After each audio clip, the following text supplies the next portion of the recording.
There was probably a time where you could handle a whole lot more than you can now. Work, responsibilities, relationships, unexpected problems, you managed. Not perfect maybe, but you managed. Now a crowded grocery store wipes you out. An unplanned errand feels like too much. Somebody asks you a simple question and you just can't find the answer. That's not weakness. That's not anxiety. That's what a full bucket looks like. And today I want to explain exactly what that means. Because once you understand it, the way your body has been behaving will finally make sense. Every person has what I think of as a stress bucket. And that bucket holds your total stress load. Everything your body has to process goes in. And everyone's bucket has a limit. Some people are born with a bigger bucket. They can take on more before they hit capacity. Others start with less space. They might reach their limit faster. And that's not a personal failure, that's just physiology. The bucket fills over time. Sometimes slowly over years, sometimes in big chunks, like after a major life event. But here's the critical thing most people miss. Your body doesn't sort out different stressors. It doesn't weigh one kind as more important than the other. It just adds it all to that same bucket. Now, most people think of stress as the obvious things. Work pressure, financial strain, difficult relationships, illnesses, caregiving. I mean, those are real and they fill the bucket, but there are other categories that fill it just as fast, and they're much harder to see. So hidden stressors like perfectionism, people-pleasing, internal pressure that never lets up, the belief that if you could just manage things better, you'd feel better. Your nervous system doesn't differentiate between a real external threat and a thought that feels threatening. Both go in the bucket. Biological stressors like blood sugar crashes, dehydration, poor sleep, toxins. Your body processes all these as physiological strain. Every blood sugar drop, every night of broken sleep, they're all added layers in that bucket. And then there's past stressors, unresolved grief, trauma, subconscious programming from childhood. The body holds on to past stress even when that moment is past, and that stored load still in the bucket.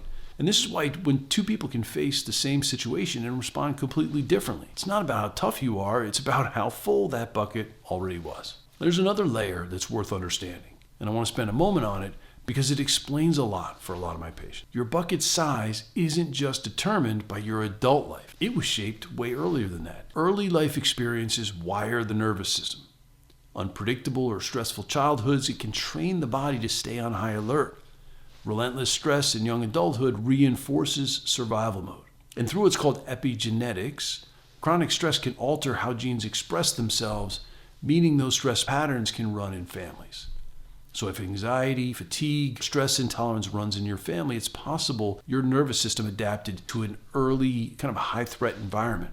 That's a survival tool. But it means your bucket may have started out smaller, and it may have been filling longer than you might realize. Some of us are even born into the world with a bucket that's partially full. We have research now that shows that if you look at the stress of a woman as she's carrying a child, you can predict the stress-related illness that child will have in adulthood. And none of this is your fault, but it is part of the picture. When the bucket fills, the body has less room to adapt.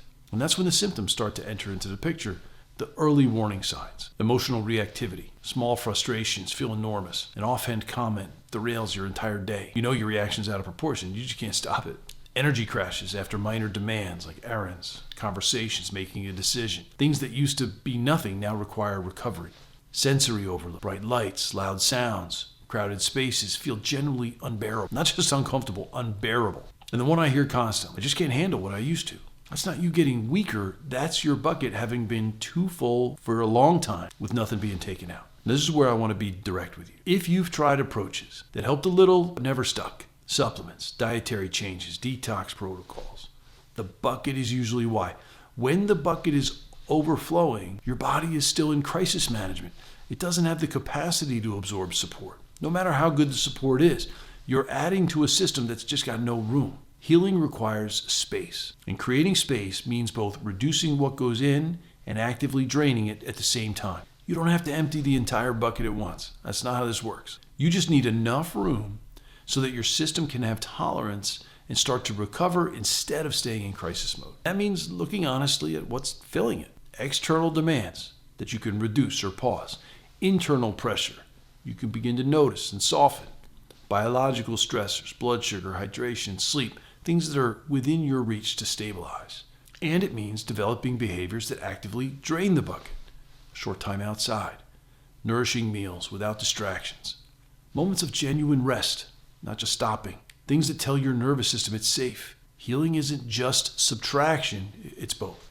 The shifts don't have to be large. Small, consistent changes create more traction than dramatic overhauls. Because those dramatic overhauls, they're often a stress on the system itself and they're unsustainable. Do a little, rest a little. Stop before you overspend your energy and overfill the bucket. That subtle, active slowing. It's not slowing down your healing. That's how healing happens. At least it's one piece of the puzzle. Now, if you've been wondering why you can't handle what you used to, now you know. The bucket was filling for a long time before it started showing up as symptoms. And it doesn't empty overnight, but it does empty. I've watched it happen across thousands of patients for 24 years.